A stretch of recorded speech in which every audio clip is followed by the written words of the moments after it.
दुनिया का हर देश आज एक ऐसी होड़ में शामिल है जहां हर साल अरबों खरबों रुपए सिर्फ और सिर्फ फौज, टैक्स और परमाणु हथियारों पर खर्च किए जा रहे हैं। हर मुल्क अपनी सरहदों को लोहे की दीवार बनाना चाहता है, लेकिन क्या आप कल्पना कर सकते हैं कि इस 2026 के दौर में कुछ ऐसे अनोखे देश हैं जिनके पास एक भी सैनिक या एक भी लड़ाकू विमान नहीं है। जी हाँ, सुनने में फिल्मी लग सकता है, लेकिन ये हकीकत है। अब सवाल ये उठता है कि बिना किसी मिलिट्री के ये देश दुश्मनों से कैसे बचते हैं? क्या इनके पास कोई अदृश्य कवच है या फिर ये दुनिया के किसी बड़े देश के भरोसे बैठे हैं? आज की इस वीडियो में हम खोलेंगे उन 7 देशों के राज जिन्होंने नो मिलिट्री की पॉलिसी अपनाकर पूरी दुनिया को हैरान कर दिया है। इनमें से एक देश तो ऐसा भी है जिसके पास अपनी फौज तो नहीं, लेकिन उसकी हिफाजत की जिम्मेदारी खुद भारत ने उठाई है। तो चलिए शुरू करते हैं ये हैरान कर देने वाला सफर। मॉरिशस। हिंद महासागर की नीली लहरों के बीच बसा मॉरिशस दुनिया का एक ऐसा अनोखा देश है जिसने साल 1968 में आजादी मिलने के बाद से कभी अपनी कोई औपचारिक सेना नहीं बनाई। लेकिन इसका मतलब ये बिल्कुल भी नहीं है कि ये देश असुरक्षित है। असल में मॉरिशस की सुरक्षा की पूरी दास्तान सीधे तौर पर भारत की शक्ति और कूटनीति से जुड़ी हुई है। मॉरिशस और भारत के रिश्ते इतने गहरे और अटूट हैं कि यहाँ की समुद्री सीमाओं की रक्षा का एक बहुत बड़ा जिम्मा भारतीय नौसेना और कोस्ट गार्ड अपने कंधों पर संभालते हैं। हैरानी की बात तो यह है कि मॉरिशस की पुलिस और तट रक्षक बल के कई उच्च पदों पर बैठने वाले अधिकारी या तो भारतीय मूल के होते हैं या फिर उन्हें भारत के सैन्य संस्थानों में विशेष प्रशिक्षण दिया जाता है। सुरक्षा के इस तालमेल को और मजबूत बनाने के लिए हाल ही में 2024 और 2025 के दौरान भारत ने मॉरिशस के रणनीतिक रूप से महत्वपूर्ण अगालेगा द्वीप पर एक विशाल हवाई पट्टी और एक आधुनिक जेटी का निर्माण कार्य पूरा किया है। हालांकि ऑफिशियल तौर पर दोनों ही देश इसे सैन्य अड्डा नहीं कहते, लेकिन रक्षा विशेषज्ञों का मानना है कि ये प्रोजेक्ट हिंद महासागर में चीन के बढ़ते हुए कदमों को रोकने और मॉरिशस की संप्रभुता को सुरक्षित रखने के लिए एक अभेद्य सुरक्षा कवच की तरह काम करता है। आज 2026 में भी मॉरिशस अपनी आंतरिक शांति के लिए लगभग 10,000 पुलिस कर्मियों की एक अनुशासित टीम पर निर्भर है। सेना पर अरबों रुपए खर्च करने के बजाय मॉरिशस ने उस धन का उपयोग पर्यटन और बुनियादी ढांचे के विकास में किया है। यही वजह है कि आज ये देश न केवल सुरक्षित है बल्कि अपनी 70% भारतीय मूल की आबादी के साथ मिनी इंडिया के रूप में पूरी दुनिया में चमक रहा है। Costa Rica.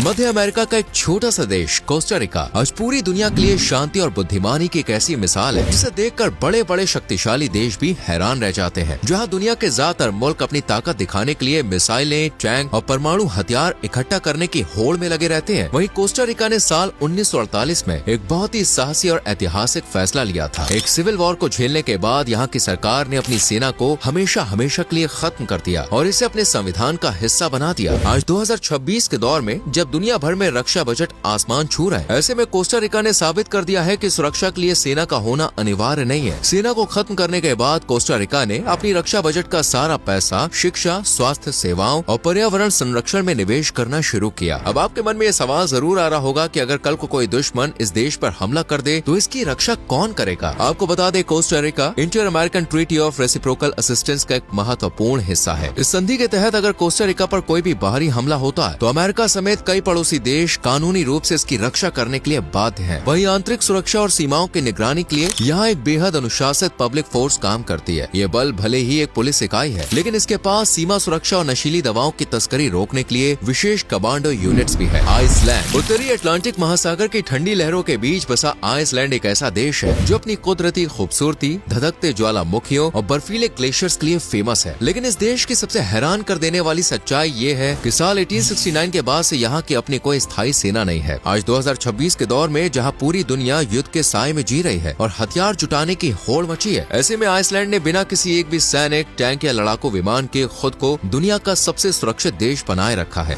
अब आप सोच रहे होंगे कि एक ऐसा देश जो नाटो का संस्थापक सदस्य है वो बिना फौज के भाई कैसे रह सकता है? दरअसल आइसलैंड का भौगोलिक स्थान सामरिक रूप से इतना महत्वपूर्ण है कि इसकी सुरक्षा की जिम्मेदारी पूरी दुनिया के शक्तिशाली देशों ने उठा रखी है। साल 1951 के एक विशेष रक्षा समझौते के तहत अमेरिका ने दशकों तक यहाँ अपना सैन्य बेस रखा था। आज भी अगर आइसलैंड पर कोई बाहरी खतरा मंडराता है तो अमेरिका और नाटो के अन्य सदस्य देश कानूनी रूप से इसकी रक्षा करने के लिए प्रतिबद्ध है। यहाँ की सुरक्षा के लिए बेहद आधुनिक कोस्ट गार्ड और राष्ट्रीय पुलिस बल काम करता है। आपको जानकर ताज्जुब होगा कि ग्लोबल पीस इंडेक्स में आइसलैंड पिछले कई सालों से लगातार दुनिया का सबसे शांतिपूर्ण देश बना हुआ है। यहाँ अपराध की दर इतनी कम है कि आम पुलिसकर्मी गश्त के दौरान अपने साथ कोई भी हथियार या बंदूक तक नहीं रखते हैं। सेना पर खर्च होने वाले अरबों रुपयों को यहाँ की सरकार ने तकनीक, रिन्यूएबल एनर्जी और शिक्षा में लगाया है। पनामा। मध्य अमेरिका का पनामा एक ऐसा देश है जिसकी भौगोलिक स्थिति से दुनिया के नक्शे पर सबसे खास बनाती है। साल 1990 के दशक में एक बड़ा राजनीतिक बदलाव करते हुए पनामा ने अपनी सेना को संवैधानिक रूप से हमेशा के लिए खत्म कर दिया था। आज 2026 के इस दौर में पनामा के पास अपनी कोई थल सेना, वायुसेना या नौसेना नहीं है, फिर भी ये दुनिया के सबसे सुरक्षित इलाकों में से एक माना जाता है। पनामा की सबसे बड़ी सुरक्षा उसकी अपनी जमीन में छुपी है, जिसे हम पनामा नहर के नाम से जानते हैं। ये नहर प्रशांत महासागर और अटलांटिक महासागर को जोड़ने वाला दुनिया का सबसे व्यस्त समुद्री रास्ता है। हर साल हजारों विशाल जहाज यहाँ से गुजरते हैं, जिनसे खरबों डॉलर का ग्लोबल ट्रेड होता है। अगर कल को पनामा पर कोई हमला होता है ना, तो इसका सीधा असर अमेरिका, चीन और यूरोप समेत पूरी दुनिया की अर्थव्यवस्था पर पड़ेगा। इसलिए अमेरिका और दुनिया की तमाम बड़ी शक्तियाँ पनामा की सुरक्षा को अपनी निजी जिम्मेदारी समझती हैं। आंतरिक सुरक्षा और सीमाओं की निगरानी के लिए यहाँ पनामा पब्लिक फोर्सेस तैनात रहती है। हालांकि ये एक पुलिस इकाई है, लेकिन इसके पास एरो नवल और फ्रंटियर सर्विस जैसी बेहद आधुनिक और घातक टुकड़ियां हैं। सेना पर पैसा बर्बाद करने के बजाय पनामा ने खुद को एक ग्लोबल बैंकिंग हब और व्यापारिक केंद्र के रूप में विकसित किया है, जिससे आज यहाँ की गगनचुंबी इमारतें लैटिन अमेरिका के न्यूयॉर्क की याद दिलाती है। लिक्टेनस्टाइन। यूरोप के आल्प्स पर्वतों की गोद में बसा लिक्टेनस्टाइन एक ऐसा देश है जिसका क्षेत्रफल इतना कम है कि आप इसे चंद घंटों में पैदल ही पार कर सकते हैं। लेकिन इस छोटे से देश का इतिहास और इसकी शांति की कहानी दुनिया के बड़े बड़े मुल्कों को सबक देती है। साल 1868 में लिक्टेनस्टाइन ने अपनी सेना को हमेशा के लिए खत्म कर दिया था। यहाँ के राजा और सरकार का मानना था कि एक छोटी सी फौज पालना देश की अर्थव्यवस्था पर सिर्फ एक बेकार का आर्थिक बोझ है, और तब से आज 2026 तक इस देश ने कभी भी पीछे मुड़ के नहीं देखा है। साल 1866 में जब ये देश युद्ध पर गया तो इन्होंने अपनी सीमा की रक्षा के लिए कुल 80 सैनिकों की एक टुकड़ी भेजी थी, लेकिन जब वो वापस लौटे तो उनकी संख्या घटकर नहीं बल्कि बढ़कर 81 हो गई थी। जी हाँ, वो युद्ध में खून बहाने के बजाय एक इटालियन सैनिक को अपना दोस्त बनाकर साथ ले आए थे। इस घटना के बाद लिक्टेनस्टाइन ने तय किया कि उन्हें हथियारों की कोई जरूरत नहीं है। आज के दौर में लिक्टेनस्टाइन दुनिया के सबसे अमीर और सुरक्षित देशों की लिस्ट में सबसे ऊपर आता है। ये अपनी रक्षा के लिए पड़ोसी देश स्विट्जरलैंड पर पूरी तरह से डिपेंडेंट है। यहाँ की आंतरिक सुरक्षा के लिए केवल 125 पुलिसकर्मी तैनात रहते हैं, और आपको जान के हैरानी होगी कि यहाँ अपराध की दर